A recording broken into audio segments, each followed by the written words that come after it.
All right, yeah. Okay, well, I am finally live, guys. I have been talking to some people about doing this for quite a long time, and today is the day. So, today, let's see, what is it, January 29th, 2023. It only took me like 8 years to figure out I like doing this on my own. Yes, I should introduce myself, probably. Maybe you know who I am, maybe you don't. Maybe I'm just some weird, chunky nerd on the internet to you, but that's okay, aren't we all? My name is Levi Mixon. I have done various things like a little bit of voice acting. I did some stuff with a channel called Ruby Abridged for a while. Not the actual Ruby, for the record. We were just a abridged series, which was so much fun. Currently, lately, I am pretty busy with playing a game for Misty Mountain Gaming on their Search for the Spellforge D&D game. I do that on Thursday nights, 7 o'clock Central Time. Central for me, what's that, 6 Eastern? I forget. Anyway, Central 7, if you like D&D and silly people playing stuff. There's some fun things about our characters. We're all having a good time, having a lot of fun. And I suppose I should tell you a little bit about, what this is for here. I've spent plenty of years doing media and interviews at conventions, and a number of people had fun. It was good laughs. One of my favorite interviews I ever did was Patrick Warburton. I don't even know if anyone's ever seen the light of day of that interview, but it was a fantastic one. Anyway, I thought I was done doing this kind of thing, and then I did Dragon Con this past year at 2022, and I was bored out of my mind. That's really all there is to say to it. I apparently have worked cons so many times, I can't be a muggle anymore. It's just not even possible for me. So I have to find ways to keep myself busy. So I've decided I'm going to break out on my own. That's why I've created Con Suite Media. If you have the chance, give me a like, share, follow, share it with your friends, something or other. Or if you can, put this on in the background. It'll just help me get there. Even if you find me boring, I do apologize. Just follow along as you can. If you can leave a comment or two, awesome. I'm trying to work my way up. I know it's a slow struggle from being a nobody to a somebody, but hey, you got to start somewhere. So here we are. Yes, started putting together a team a couple months ago. I've got Cole Jackson. He's going to be doing some audio for me, not for this podcast here. And I have Hunter Smith, who's going to be doing video editing for me. My upcoming schedule is, if I'm lucky and things are going to go well, I'm pretty sure I will be at Comic Con, which is in Birmingham, Alabama. If you're listening from outside of the area here, that's where I'm from. And I will be interviewing the fantastic and amazingly famous Katie Johnson. She's more famous than me, so that counts.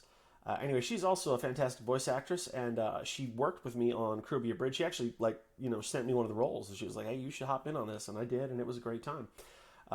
But that's my main goal, is to interview the celebrities that I get access to at cons, and hopefully bring you guys some hard-hitting facts, questions, thoughts, um, and just hopefully we'll have a good time along the way.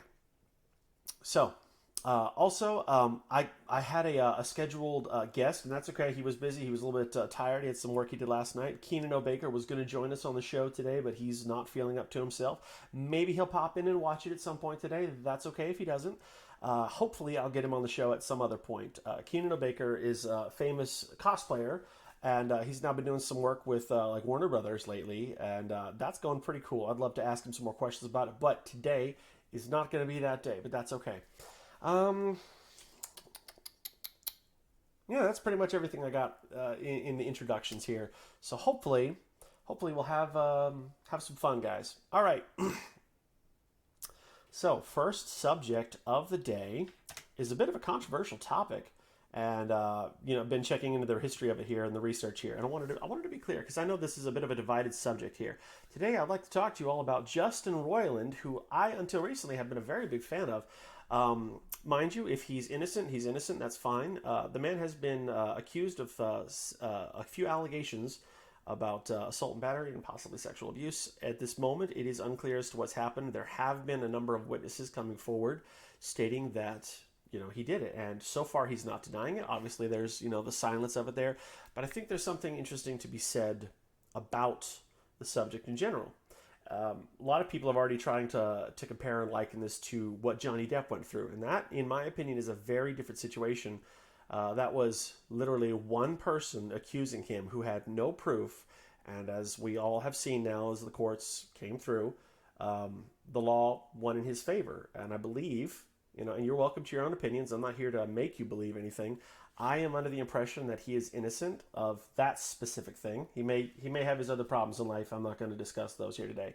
Point is, we took the time to figure it out. We got to it, and there is an important lesson to this here. I'm a fan of a number of celebrities and nerd things out there, but at the end of the day, there's a certain line you have to ask yourself and say, how far am I willing to go with this? There are, and I won't get political on this here today.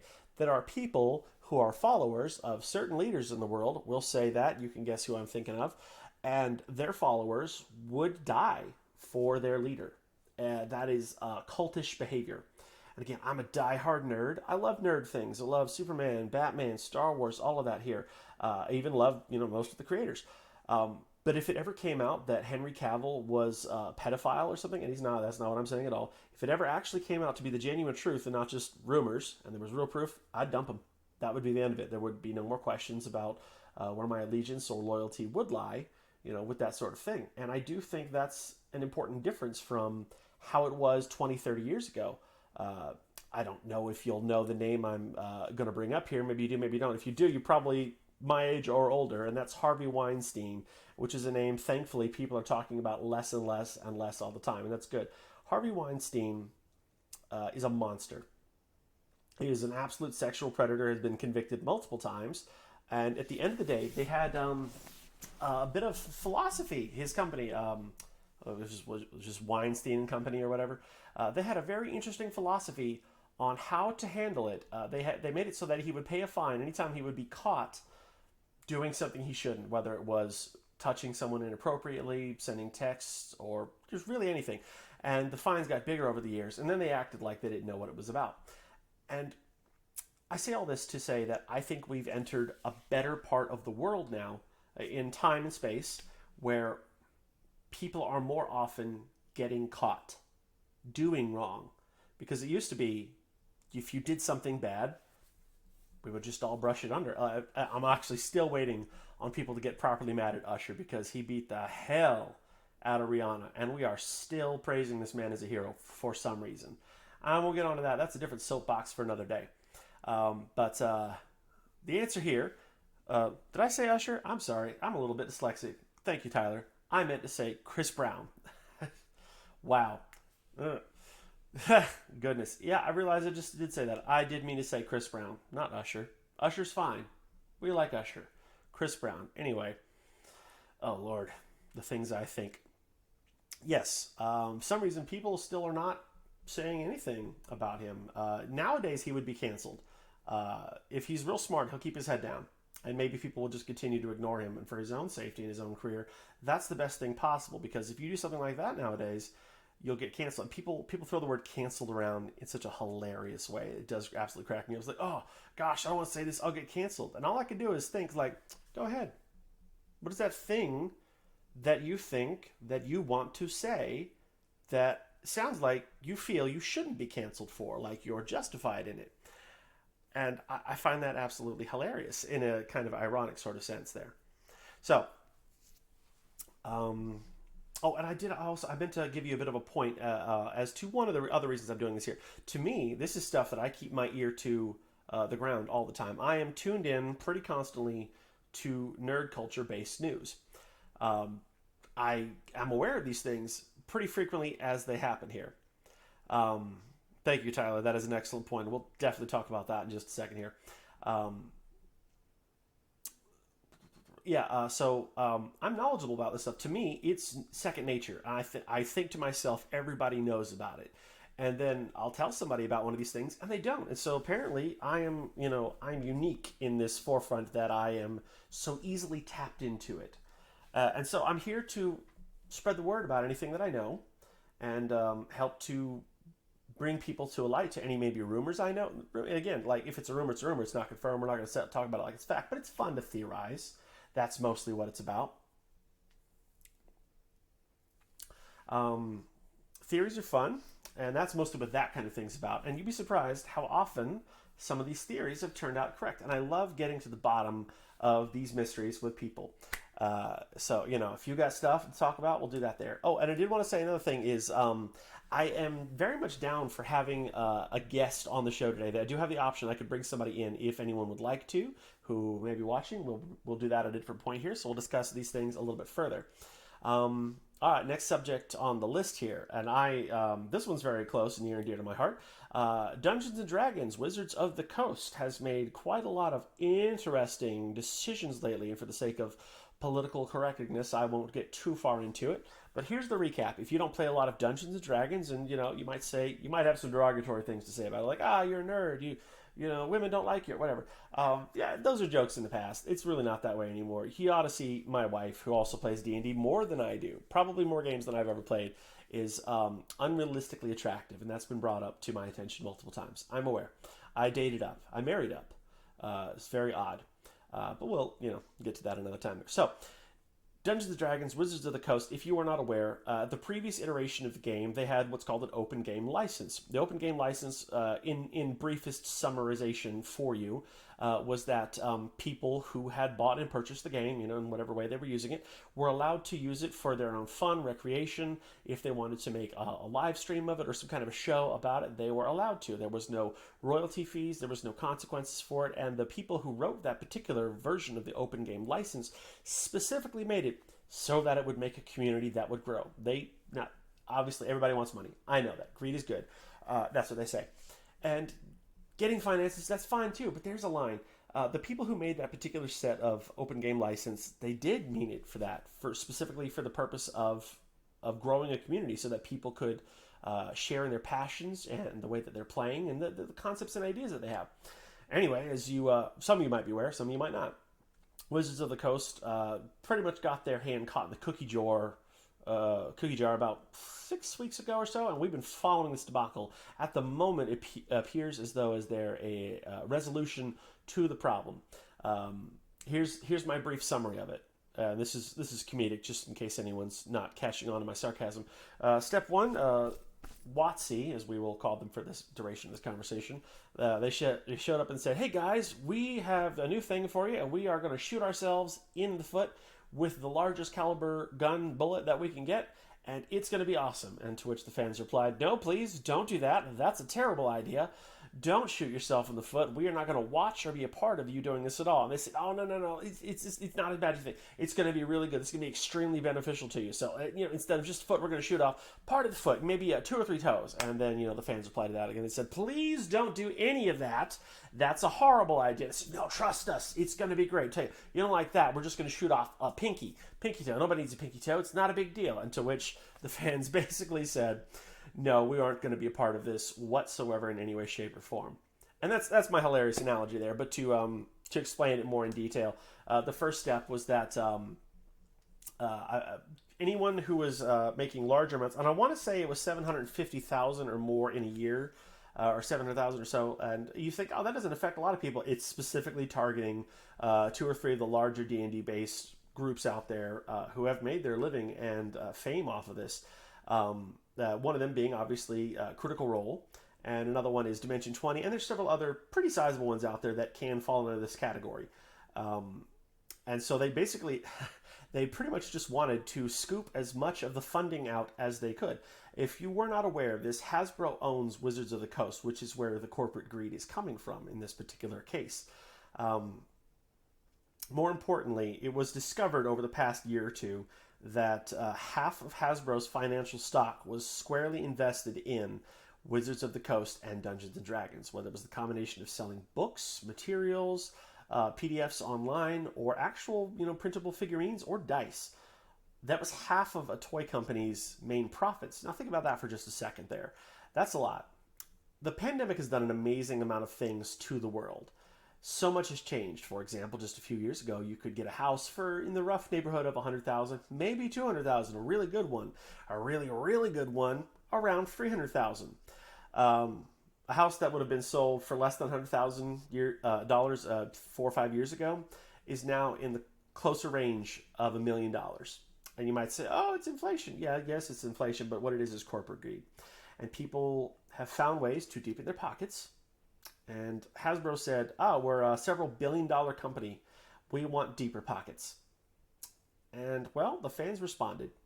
There's really not a lot to break down to it other than that. Now, as of I think 2 days ago, WotC replied again, and they are currently claiming. Now, I'm going to wait on the results of this here myself. This is what their claim is. They say that they are duplicating that same original OGL, Open Gaming License, and they're just replicating the same thing. They say they're not changing one piece of it. Personally, that still feels too good. Everybody's telling me that that's the case, but I'm still hoping, because they have covered every single chapter of this with legalese all over the place, as heavy as they could. They're making it as confusing, as complicated as possible, so that anybody without a law degree could not understand what it says. And that has exactly been their goal. Now, here's the joke of it. Just think about this for a second. This is a game of rules and math. The average D&D player is pretty intelligent. Most D&D players are quite experienced with dealing with somebody who's in charge of them, who has a series of rules and scenarios. On a weekly basis, these people practice ways to overcome these crazed rules and scenarios every time. That's Dungeons and Dragons in a nutshell right there. Your DM says, you can't get over that wall, and that's your challenge. You got to figure out ways to get over it. So just the sheer thought that they could get a couple 100 billion people scammed on this exact subject, talking about rules. We're so practiced at going through these contracts. Not me personally. I let other people smarter than me, and thank you, other people smarter than me who know more about law and such to break it apart for us. And I'll wait again for their exact findings on this one here, because it's been 2 days, so they got to take a little bit of time. But it didn't work. It simply is not working. The number one way that the fans were fighting back to this was, and again, you may not be aware of this, this is common knowledge for most of the people that I know. D&D Beyond has a subscription service to all of their online utilities, including extra character classes, things that the fans have made up. And by the way, they wanted to charge people money for something that the fans would come up with. If you created a character or class or something that could be replicated and put online, they then wanted to charge, and I keep hearing the word $80. I don't know if that's conjecture or just a theory or whatnot, but it's a lot of money regardless. It's one thing to ask to have for people to have paid more money. For the amount leaps and bounds that they've gone over this subject has been painful and morose, and it's insulting. So the fans, as a response, started canceling their D&D Beyond subscriptions by the millions. Some of these people had like year-long subscriptions, and so they just hit cancel on there. But apparently, it was more than half of the subscribers of the entire Wizards of the Coast community. And well, thankfully, money talks. There is another important lesson to be learned in this here. When I was a younger person, I got a little bit jaded with the political system of the world. In very, very short, again, we will not get hyper into politics here today, but I'm gonna explain a term to you that's very important. It's called gerrymandering, and actually, it refers to a specific political candidate who did this here. Here's the short of it. Let's pretend we've got our region. In a city, doesn't matter what city or state we're talking about. This is your nice square right here. You would logically think, maybe I'll break up the square into 4 pieces, maybe 6, 1, 2, 3, 4, 5, 6, 7, 8. And you would break it up into even parts. What they did instead was they took the results of people's censuses for the ways that they voted, and whoever had the more amounts of control for whatever region you were living in would draw the jurisdiction lines in such ways that would slice up the majority of either side, whichever one they felt was necessary, to rig an election to be in a certain way. Now, it is true that really makes things slanted and one-sided. But somebody did ask me, I explained this to somebody once years ago, and they had a very simple answer, and they're right. They're very right. 1 second, water break.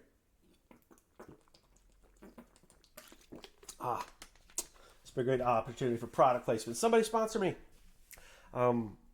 I explained that to a friend, what gerrymandering was. And this is a thing. You can look it up. It's all over the place. Every district in America, every political faction out there has it. It's all over the place. The lines are weird. They're all over the place. They make no sense unless you look at the voters' styles. Then you can actually start to understand why they cut it up the way that they did. This being said, once I learned that, I realized how very slanted our justice system was and our political system. And it made it very difficult. So yes, I explained it to my friend. And their simple response was, it said, well, what happens if enough people all vote the same way? I said, well, that's a very simple answer. Then they do beat the system. And that is the result that we're dealing with here today. So enough people came together with one similar like mind, and they said no. And it is the simple answer of yes, we actually can. You can make a difference. You have to speak up and try. I've seen plenty of examples in the past couple of years where uh, millions of votes got counted by people who would not have had the opportunity beforehand, and did actually make change by this much. The margin was this thin. So all those times you say, I cannot make a difference, apparently you can. It does take effort, does take time. I love the lines out of Hamilton. This is, what is a legacy? It is a seed you plant that you do not get to see. It's meant to be a garden that grows for other people, that one day bears fruit. Now, here's the problem with that. We may not live that long to see good, genuine results in society, but I'm going to hope for it. Maybe I'll live to see it. Maybe I won't. I'm still going to fight like it, like I'm going to get to see it tomorrow. All right. Hopefully that is enough ranting about WotC, specifically in their negatives. Let's see. Let's talk a little bit about actual D&D here. I've been a huge fan of it my life. I'll give you a little bit of a product placement here. I don't know if you know the group Ashwood Wands are on TikTok. They made this for me here. I got a series of coasters. So that's the Ranger. It's one of my favorite classes. So check them out on TikTok and Instagram. They make all sorts of stuff with wood. Very nerdy things. Lots of fun. And you might recognize that symbol there. Yeah, that's really all that for now. All right, so here's a subject I've seen people talking about with a lot of mixed knowledge and quite incorrect. So, to clarify a few things, this is on the subject of Henry Cavill. Again, huge fan, love the guy. Henry Cavill recently parted ways with Netflix's The Witcher. And the more it's been dug into, the more it's clear as to exactly why.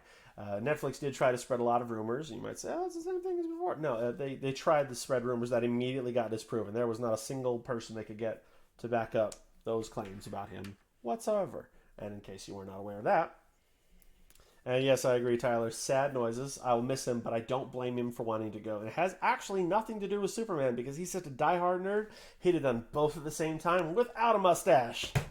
That's an old school joke right there for you, if anybody gets that. So here, in short, Henry Cavill is a really unique person. I have a lot of respect for him.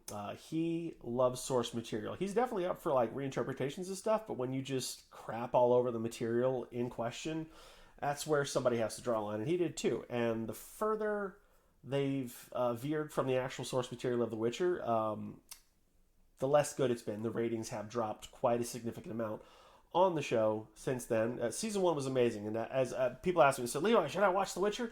The Witcher Season 1 is pretty much a love letter to the books and the games, and it's good. There's just no critiques about it. The only problem is there's not more of Season 1. It's so fantastic. Season 2 was overall pretty good, but it started veering off from the source material. One of the bigger problems and I'm pretty sure just about anybody else had, was that they very clearly were trying their best to make Yennefer a villain out of nowhere. And yeah, does that make strife, conflict, and plot and whatnot? Yeah, sure. She's not the villain. That is a terrible portrayal of this fantastic character, and is absolutely completely dissimilar. So that being said, Henry had a number of conversations with the execs at the writers of the show. Did his best to make his point, tried to stand his ground there, and instead of actually getting, some positive results, they didn't listen to him. He tried to put his foot down, and he told them, he says, if this continues, I'm going to have to leave. And they said, well, man, that's your problem there. And so I, marveling at the fact that they, as far as I know, they had no idea about this. They have now attempted to replace him with Liam Hemsworth. Personally, not only is it too far in the future to tell, I don't think that's going to go well. If you are aware of the personal issues Liam Hemsworth having, he's being outed as a chauvinistic cheater, and he's been having affairs behind Miley's back for years. And again, I'm not into like celeb gossip or whatever. I'm more into like nerdy celeb gossip. But this man is going to replace Henry Cavill. Not looking good. Not looking good, guys. At this point, I don't know if anything could potentially save The Witcher to be considered good. Oh man, Netflix made the boldest statement. It says, we've never canceled a hit-rated show That's a really funny way to say you ran it into the ground before eventually you had to take it off air. Because that's what's happened to most of your good material out there, and that's probably what's going to happen to this one. So if The Witcher does get canceled, you'll probably have the exact same reason there and say, it wasn't a top-rated show. Yeah, now it's not. But oh well. What are you going to do? Anyway, speaking of Henry Cavill, let's talk about the DC Universe a little bit there. So yes, the rumor was, and it's been debunked quite thoroughly, and I still keep seeing it out there. The rumor was that Henry Cavill left Witcher so he could return to his role with Superman. Not the actual case. I promise you that man would have added 4 more roles if they were good ones.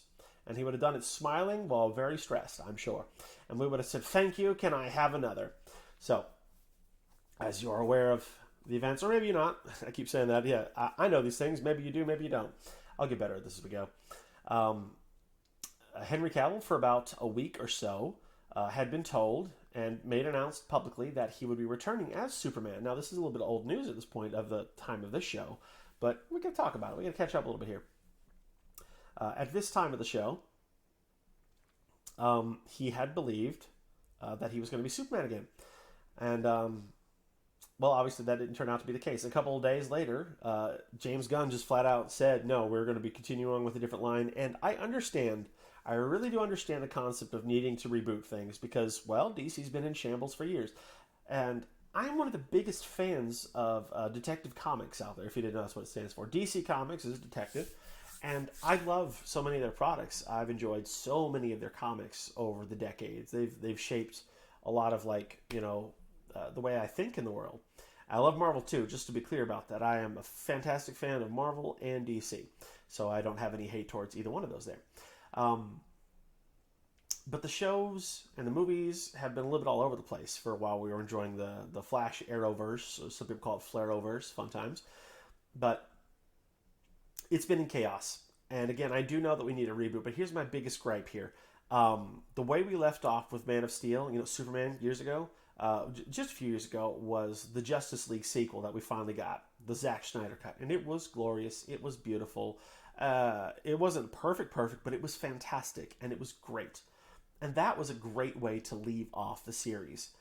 And now the unfortunate is the last thing we're ever going to see. And spoilers here, if you haven't watched Black Adam, skip forward like a minute and a half, or just, you know, I don't want to ruin it for you.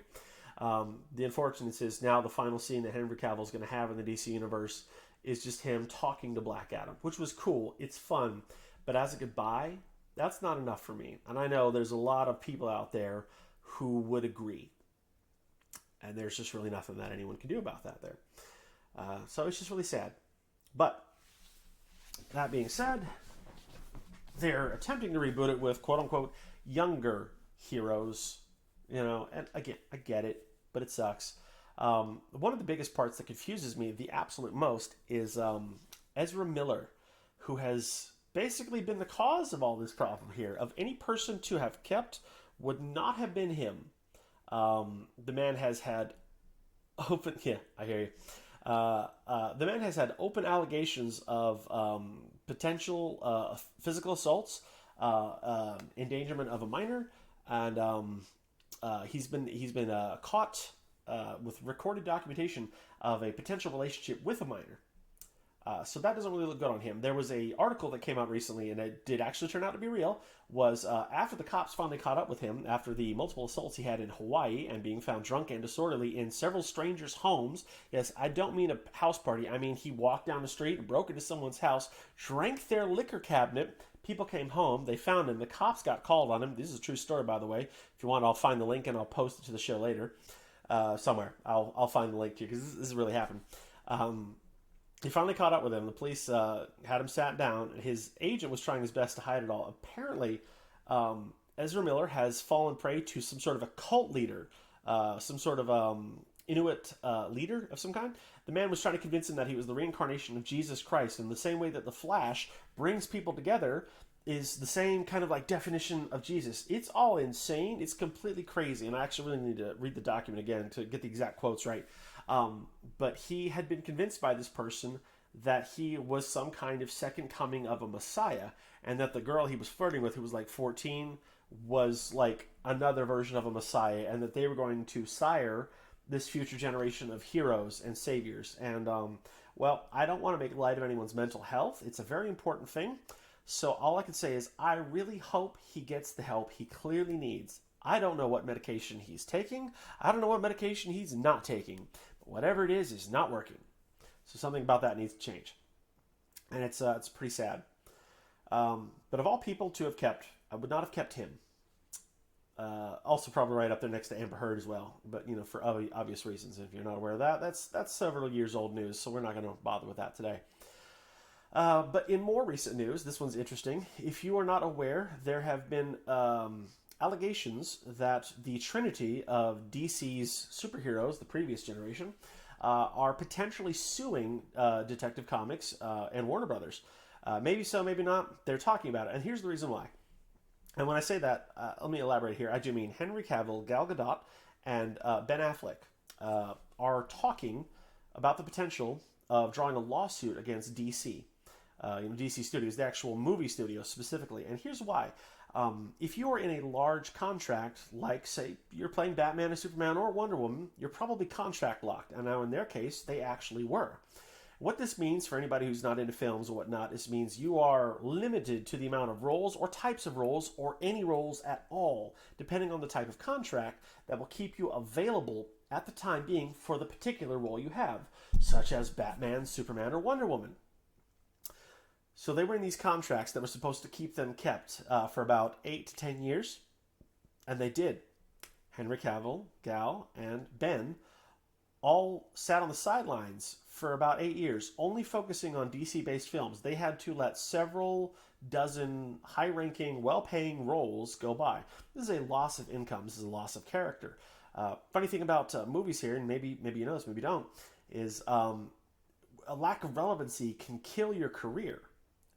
That sounds obvious, but genuinely speaking, if people take a break for too long as an actor, it becomes very difficult to get a role. Now, thankfully, those three names are still doing well. It did hurt them.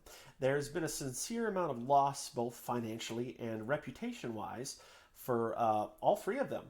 So the actual idea of them getting sued, a DC getting sued by the Trinity, is such an interesting thought. This could lead to, honestly, so many more problems for them. I really do hope to see them get back on track. At this point, I don't know. I don't have any faith as to what's going to happen because it's problematic. Now, personally, I do hope James Gunn has some good ideas. He did have a say recently that his inspiration for his upcoming reboot of Universe was going to be Justice League Unlimited, the TV series that ran on Cartoon Network for so long. Now, personally, that's a good idea. That was a fantastic source. A lot of people loved it. If you actually draw from that material there, you might have something on your hands. Something pretty good and decent. But it's too early to tell. So, again, I'm hopeful. I really hope it all works out. But I think it's going to be problematic. So, there's your talk and thoughts on DC. All right, so here's a fun one. We're going to move on for just a second here.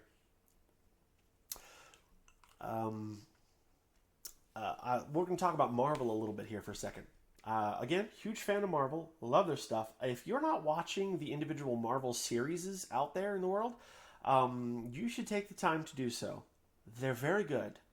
I've enjoyed every part of them. I particularly loved Loki TV series, especially the way that it ends off. Once again, if you haven't watched that, you should probably skip forward a couple minutes in the show. I hate to lose you as a viewer, but I don't want to ruin it for you. It's a fantastic show. And this talks about here, and here's your spoilers, this talks about here Kang the Conqueror, who is absolutely going to be one of the top baddies in the history of the universe. And a lot of people aren't quite aware who Kang is in the history of the comics. They've already made some interesting changes which are going to alter a number of things in the upcoming Marvel universe. For example, this is a very obvious one. Kang was traditionally, historically portrayed as a white man. That's fine. I don't care if he's portrayed as a black man. That's okay. I don't mind. We need more representation anyway. But this some stuff that people aren't realizing this is going to do. First off, Jonathan Majors is absolutely killing it in the role as Kang the Conqueror. Oh, the comedy, the cockiness, the absolute hilarity that he brought to the role. And like I said, it's not a comedy, but he's funny. Like, he's funny in a scary way. Kind of like, Joker letting you slide out of his house saying, "Don't worry, I'm not going to kill you." That kind of crazy funny. Uh, but it's really good. Here's the thing that people don't realize is Kang the Conqueror traditionally has a variant. It's not the same Kang we're going to see. It's a Kang, not the Kang. Like, same physical body actor, but different person in a different timeline.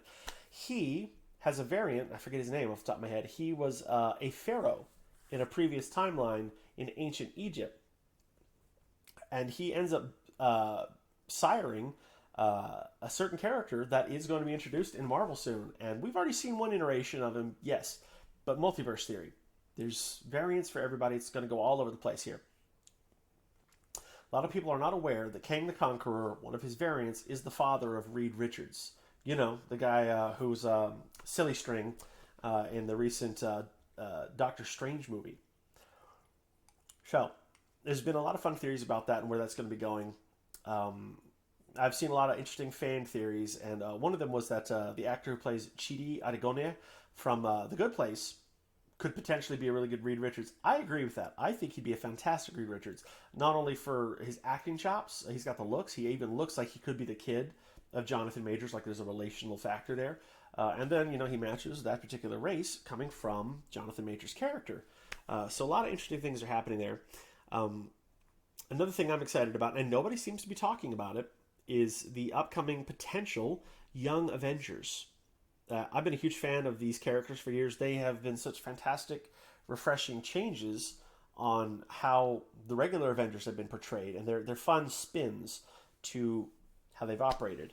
And at this time, we have now had them displayed, all 6 or 7 different characters portrayed throughout the Marvelverse, and mostly in the past 2 years, primarily on their TV shows. So this is one that a lot of people didn't catch. This is one of my absolute favorite characters. You've seen Isaiah Bradley in Falcon and the Winter Soldier. Isaiah Bradley was the young man, Isaiah Bradley has a nephew named Eli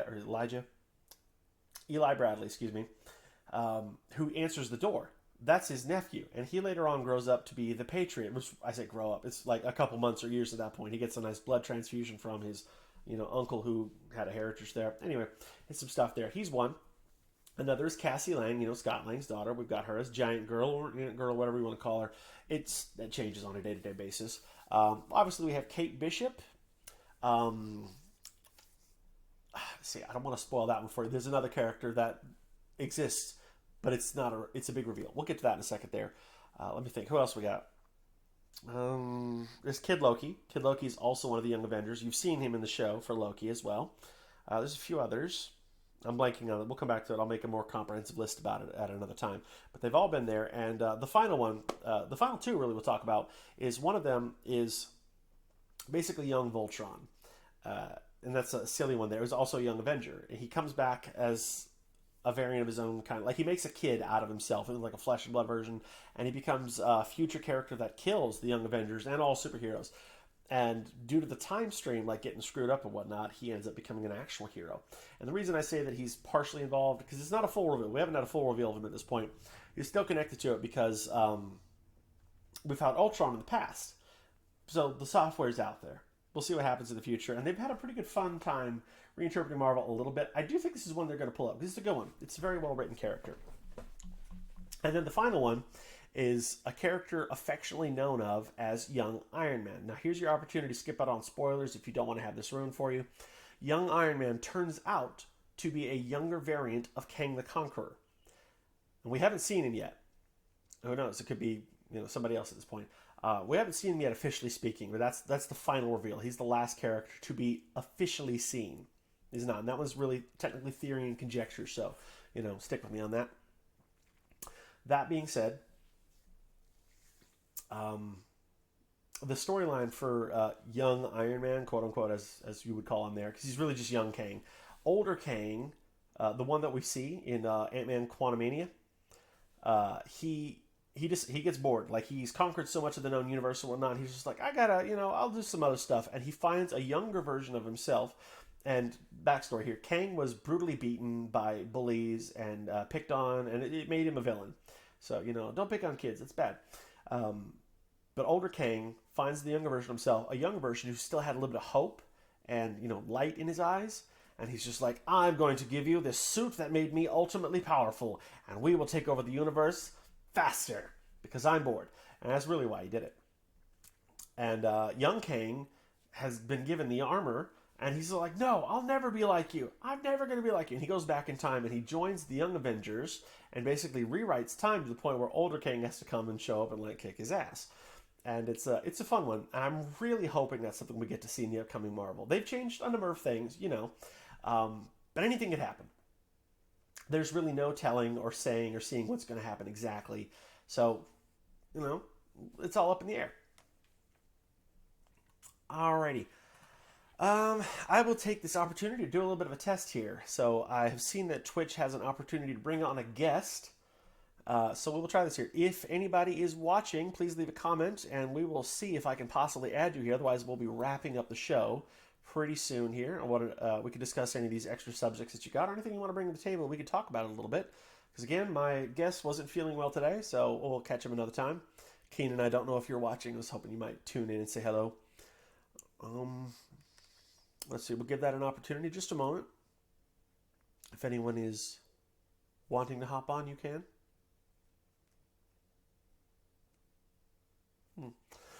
All right.